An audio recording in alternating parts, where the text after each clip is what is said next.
Hey, what's new? Anything new going on? Let's go to an old quote and two scriptures to talk about new things.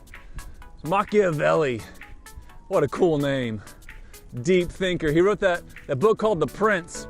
And in that book he says this about new things. He said it must be considered that there is nothing more difficult to carry out, nor more doubtful of success, nor more dangerous to handle than to initiate a new order of things. Thanks, Machiavelli. I think you're speaking some truth, especially in a day when it seems like everything's changing. It's a whole new ball game. It is definitely difficult to handle. It is definitely very doubtful of successes, at least the way we used to measure success. Now, the Bible would speak into that as well. Because long lay the world in sin and error pining.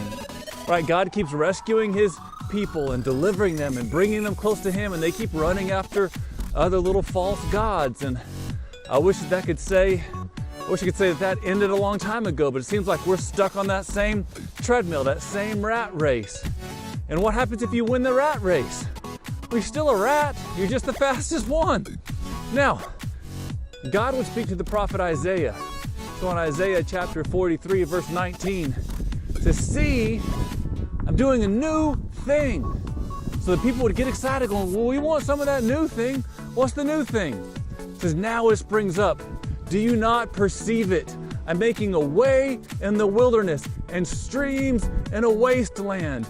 And you might feel like, man, I'm in the wilderness. I'm deep in the weeds. I'm in the wasteland for sure. I could use some help. Where's that help come from? Look into the hills. Where's my help? Well, God would send His Son Jesus. And Jesus would talk about new things as well. See, He got around the table with His boys, His disciples, and He's sharing the Lord's Supper, that communion meal. And He tells them, "I give you a new command." And you can imagine, like, all ears, hey, be quiet, shh, Thomas, be quiet. Jesus is going to give us a new command. It says, love one another. Well, that's nothing new. We've been hearing that since we were little boys. Our grandparents passed down that. That's nothing new. That's old. Love one another. Then here's the next words that make it all different and all new and so much more difficult. Just as I, with Jesus speaking, just as I have loved you, you must love one another. That's the new thing. So whatever we as a world and as a society, as a church, a family, whatever we are going through right now, this new circumstances, it's a whole new ball game. Politically, pandemically, it's all new. But if we handle it, and according to what Jesus said, when Jesus said, just as I love you, you must love one another. And so Christ loved us so much that He would go to the cross to rescue us from the wages of sin and death.